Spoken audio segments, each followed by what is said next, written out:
Mrparka here with another review from Bill Zebub. Like I told you, there'd be another movie, and one after this. Dirtbags, Evil Never Felt So Good. Now honestly, this movie, I did not have any clue. He told me himself it was the most John Waters-like movie he did. And if John Waters, he means a lot of sleazy, offbeat, weird characters. First of all, I'm going to say the negatives because I think there's actually less negatives than positives, and I just want to get them over with. Some of the actors are not the greatest, of course, and some of the budget constraints are shown, but besides that, I really enjoyed it. This one is not really a horror movie. It's definitely a cult item, though. It is more of a comedy, very, very much a comedy, kind of like Ass Monster was a comedy. This one, I think the acting's better than Ass Monster, and I think a lot more of the jokes work. There's a couple really, really great scenes and some pretty funny characters. I mean, basically the plot follows a bunch of guys, like a bunch of characters intertwined and how they're trying to get laid and the creepy, disgusting stuff they do. Nothing's off limits in this movie. They talk about there's this makes fun of gay people, it makes fun of black people. The ridiculous black jokes they have in there. It's actually a white guy in ridiculously fake-looking blackface, which Jesus, blackface is just insulting. But they don't care. They make fun of gay people ridiculously.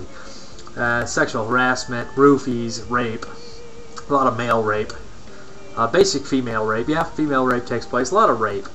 It's more of this disgusting type rape, like not disturbing off-screen rape. That's just like this is sleazy, in a South Park kind of demeanor. But there's one really great scene. There's this character named Scott who's allergic to bees, who's a really fat drug addict who's like his dad's this religious guy, and it's just the scenes with them are really funny. And Scott like is always getting this bug spray and stuff, and so he's taking these drugs, and at one point he gets passed out from it, and he ends up getting raped. And he wakes up. Spoiler. He wakes up the next day and he reaches in his ass after his dad finds him, and he pulls out a condom. And he's like, "No, no!" I just started laughing out loud. I couldn't stop. That was really, really funny. Okay, I just have one more question about the Immaculate Conception. Now, Mary was still a virgin when she was pregnant, right, Dad? That's right, son. So then, that means God must have had a really tiny dick to impregnate her without breaking her hymen. But then that leads to an even more disturbing conclusion. If Mary was still a virgin when she gave birth to Jesus, then he deflowered his own mother. Ooh! What's wrong? What's wrong? Is there anything I can do to help? Oh, no, I just have a really bad pain in my... What did you do, sit in a rock? No, the pain's like, it's internal. I don't... What the... How did this... Was this... This isn't... If that is... Then... Oh my God. Oh my God. Oh my God.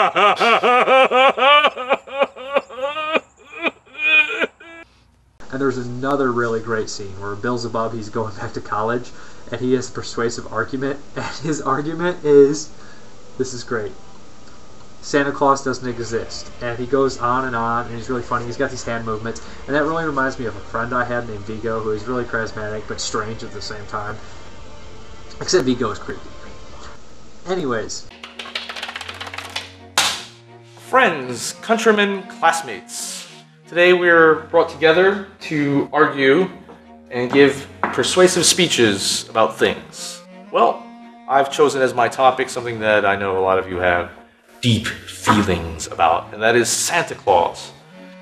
But I'm going to take a stance that's very unpopular. I'm going to tell you, and you're going to believe me at the end because of my persuasive skills, that there is no such thing as Santa Claus. Argument number one. Let's assume that it only takes this alleged Santa Claus 30 seconds to get to the child's house on the roof, to descend the chimney, to disperse the gifts, to ascend the chimney, and then to get to the next brat. 30 seconds. Let's say it just takes 30 seconds for that. Between the hours of midnight and 7 a.m., that means he could service only... Get this, 840 children, and I know there are many more than that in the world. Another thing is Rudolph's nose. It's a myth. First of all, even if it were true, it's a glowing nose.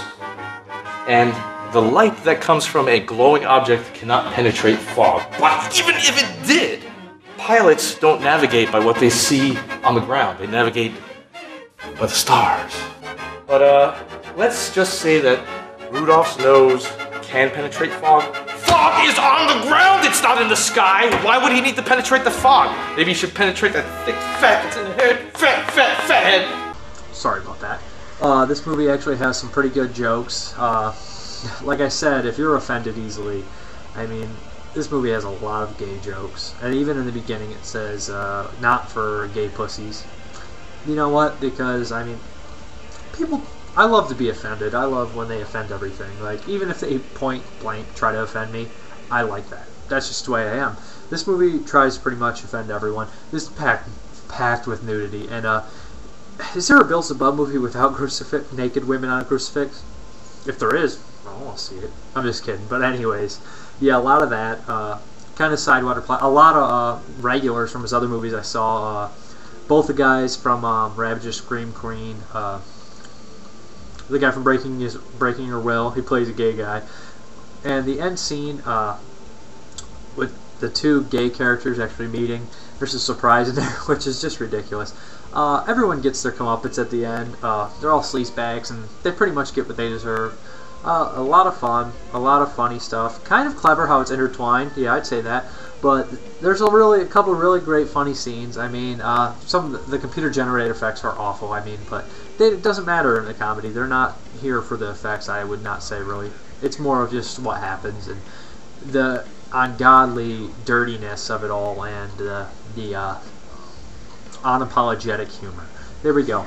This is Dirtbags, or Evil Never Felt So Good, or what is it? Evil Never Felt So Good. I was right. Yeah, this one's actually the funniest one. I really enjoyed it. I laughed quite a bit. I mean, it may be a little too long for some people, but nowadays it seems like comedies are really, really long. I mean, an hour and 30 minutes. This one's an hour and 42 minutes. Not bad. But I mean, sometimes these comedies go on for 2.5 hours, and it's like, sir, you can't get your message across in an hour and 30 minutes in your comedy. Stop it. You're supposed to make me laugh. This one does its job as a comedy. It makes you laugh. It's really dirty. It's really sleazy. South Park type humor. I mean, I assume it's not exactly like South Park, but I know it's not exactly like South Park, but it is close enough that it is. If you're a fan of South Park, you might dig this because this humor is really sleazy and just in your face. Thank you. Bye.